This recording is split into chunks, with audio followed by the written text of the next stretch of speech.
अत्यंत आवश्यकता इस बात की है कि हम सब अपनी जानकारी को सार्वजनिक रूप से साझा करें। जितने भी धर्माचार्य हैं, जितने भी कथावाचक हैं, अपने मूल परिचय को सबके सामने रखें।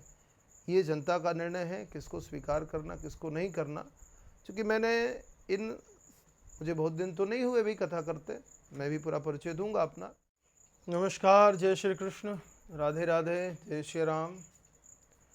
आज मैं जिस वीडियो को बना रहा हूँ उसमें बेहद आवश्यक हो गया है समय और परिस्थिति को देखते हुए।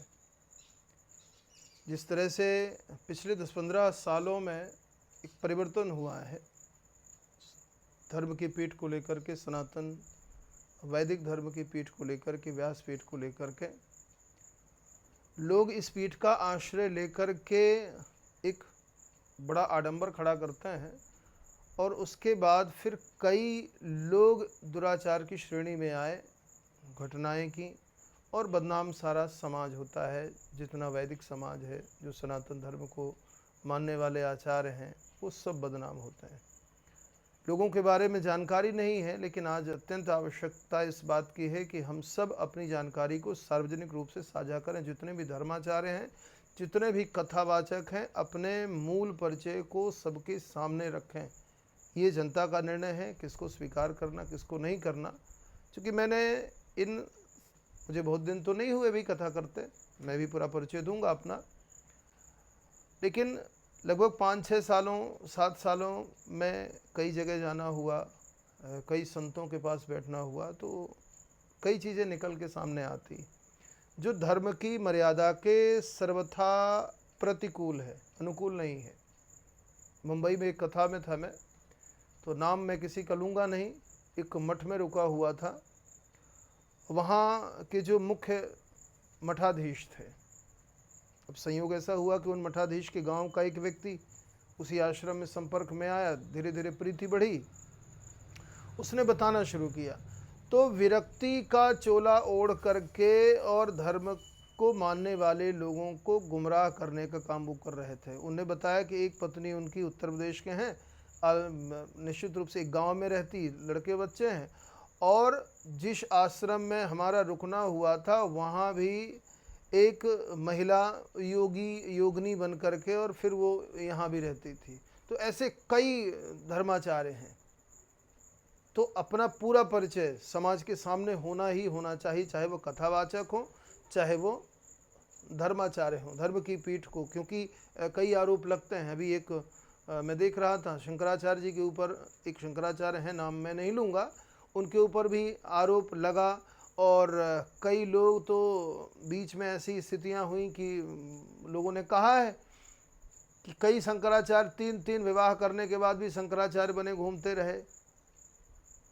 तो ये स्थितियां ठीक नहीं है, सनातन के सर्वथा विपरीत हैं। और सनातन जो वैदिक धर्म है वो पारदर्शिता का धर्म है। तो जितने कथावाचक हैं, इस वीडियो को अधिक से अधिक आप लोगों तक पहुंचाना चाहिए, ताकि सारे लोगों के पास पहुँचे और सब लोग इस परंपरा की शुरुआत करें। अपना पूरा परिचय, जिनके यूट्यूब चैनल हैं, सब सोशल मीडिया में हैं, उस पर अपना पूरा परिचय, माता पिता, घर, गांव, कब वो विरक्त हुए, अगर विरक्त हैं तो कब विरक्त हुए, उनके गुरु का नाम, वो किस परंपरा से हैं, ये सब कुछ जाना अत्यंत आवश्यक है। क्योंकि इन सब से फिर लोग नियंत्रण में रहेंगे। अभी किसी परंपरा का किसी को ध्यान नहीं, कोई भान नहीं, और बस अपनी मनमर्जी से लोग स्वयंभू बन करके समाज को ठगते हैं और सारे लोग बदनाम होते हैं। इसलिए मैं समस्त लोगों से, समस्त आचार्यों से, समस्त कथावाचकों से विनम्र अनुरोध करूंगा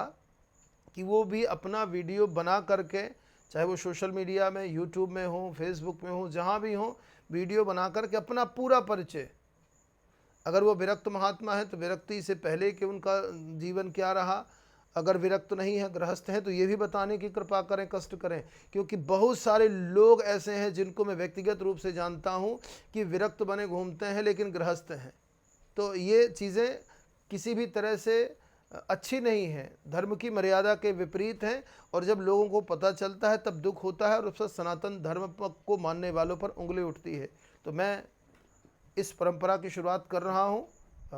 मैं अपना पूरा परिचय, नाम अमित पांडे है, अभय रामदास ये गुरु जी का दिया हुआ नाम है। मेरी गुरु परंपरा रामानंदाचार्य परंपरा से शुरू होकर के परम पूज्य पंचरसाचार्य स्वामी श्री राम हर्षण दास जी महाराज अयोध्या में विराजते थे। अब शरीर उनका नहीं रहा।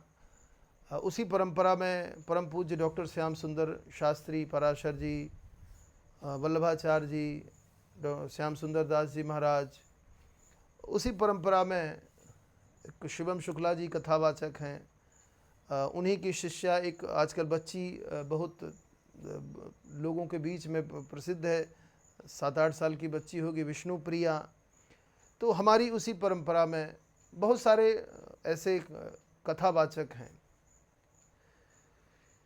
मैं गृहस्थ व्यक्ति हूँ, लगभग 6-7 सालों से कथा, चूँकि गौ सेवा में रुचि एकदम से जागृत हुई और गौ सेवा के लिए कार्य करता हूँ, और उसी निमित्त मैंने कथा करना शुरू किया। मेरी शिक्षा दीक्षा 12वीं तक मैं विज्ञान का विद्यार्थी रहा। उसके पश्चात सिविल सेवा की तैयारी करनी थी, इसलिए मैंने कला संकाय चुना, जिसमें राजनीति शास्त्र, हिंदी साहित्य और संस्कृत साहित्य को मैंने चुना। शैक्षणिक स्तर मेरा जिस समय में था उस समय पर लगभग हमेशा प्रथम स्थान ही रहा कक्षाओं में, जब तक पढ़ा। पिताजी श्री राम सुहावन पांडे प्राचार्य रहे, प्रिंसिपल रहे।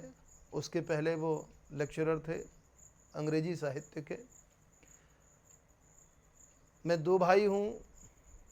छोटा भाई आशुतोष पांडे वर्तमान में सीए है। 2 बच्चे हैं मेरे, ऋषित पांडे वर्तमान में अभी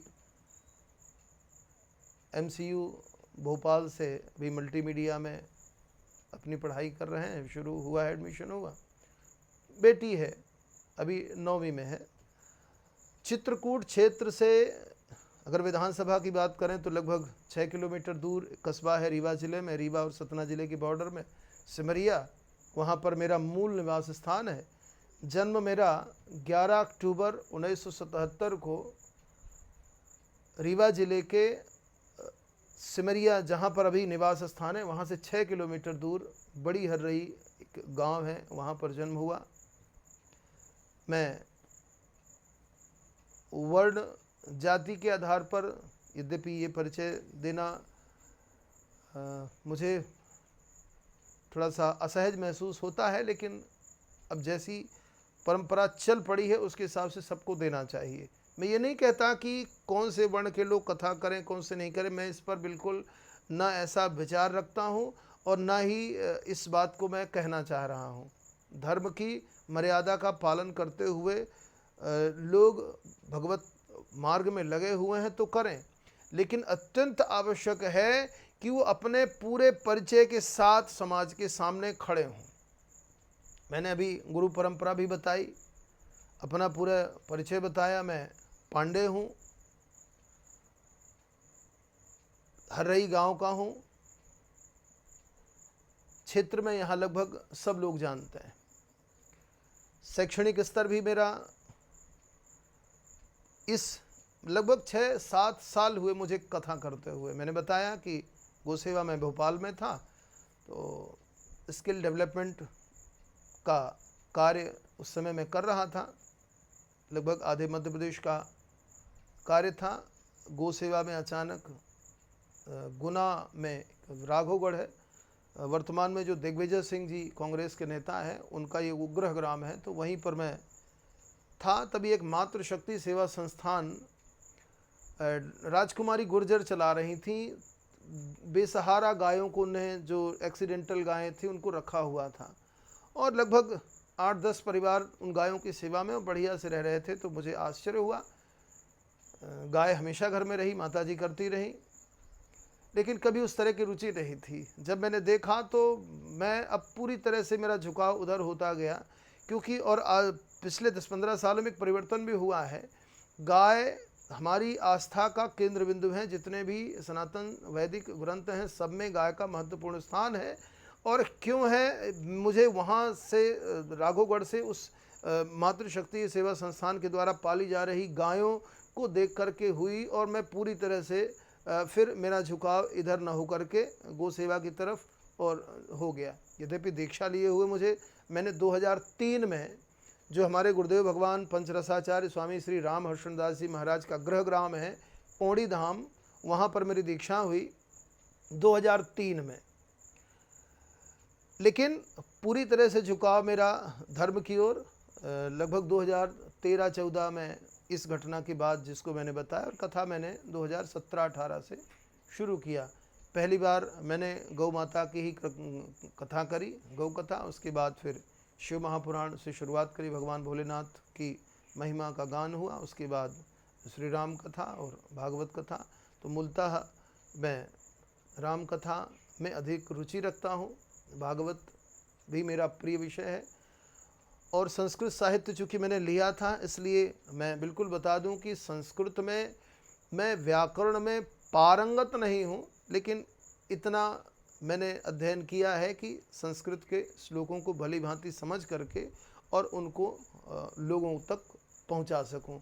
श्रीमद् भागवत कथा को पारंपरिक रूप से कहना मैं अपना धर्म मानता हूँ, अपना ये शौक़ भी है कि अनर्गल बातें ना कह करके कथा के मूल विषय को लेकर के चलें, क्योंकि कथाओं में ही इतना अधिक है कि उसी को करने के लिए समय कम पड़ जाता है, और इधर उधर की बातें करने से कथाएं नहीं होती और ऐसी कथाओं से कल्याण भी नहीं होता।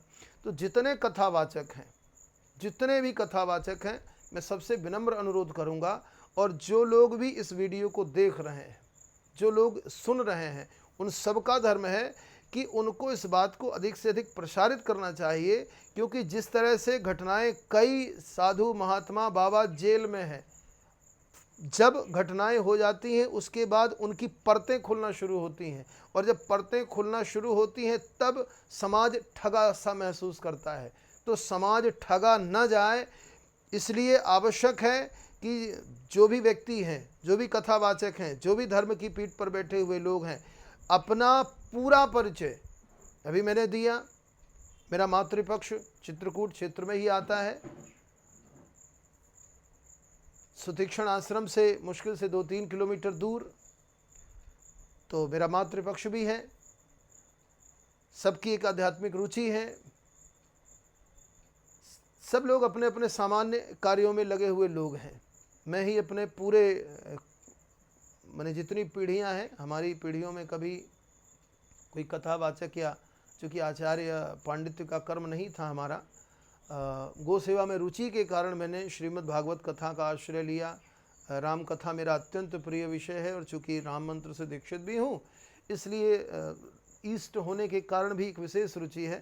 तो राम कथा, और भगवान भोलेनाथ की ऐसी कृपा हुई कि पहली कथा मुझे शिव पुराण करने को मिली, और मैंने बड़े आनंद से, तो बीच में साल में मैं एक बार अपने से ही शिव पुराण की कथा करता हूँ। गौ कथा विषय है, उसको लेकर के, गाय के विषय को लेकर के चलता हूँ, और इसी कारण से मध्य प्रदेश शासन द्वारा मुझे अपने ज़िले में उपाध्यक्ष के पद पर मनोनीत किया गया है। शासन से एक एक उपाध्यक्ष मनोनीत होते हैं बोर्ड, मध्य प्रदेश गौ संवर्धन बोर्ड में, तो मैं मनोनीत हूँ शासन से, और ज़िले के अंतर्गत गौशालाओं के संबंध में, गौ माताओं के लिए व्यवस्था के संबंध में एक सरकारी तौर पर कार्य को देखता हूँ। तो ऐसा एक मेरा परिचय रहा, जितना हो सका मैंने परिचय देने का प्रयास किया। मैंने एक पुस्तक भी लिखी है, ये जो आप देख रहे हैं, ये गीता गीत। कोरोना के समय पे कुछ ऐसा वो नहीं था, घर में बैठे रहना, तो गीता पर अध्ययन मैंने करना शुरू किया। तो मुझे लगा कि जब गीता को पढ़ करके मुझे इतनी कठिनाई हो रही है, तो क्यों ना सहज भाव में, गीतमय भाव में एक गीता को लिखना शुरू करूं, ताकि और उसको और सरलीकरण करके, तो कई पुस्तकों का आश्रय लेकर के मैंने श्रीमद् भगवद गीता के एक एक श्लोक को गीतबद्ध करके, गीत में ये लिखा हुआ है, इसमें श्रीमद् भगवद गीता के श्लोक, प्रत्येक श्लोक का गीतमय भावानुवाद है, गीता गीत के नाम से।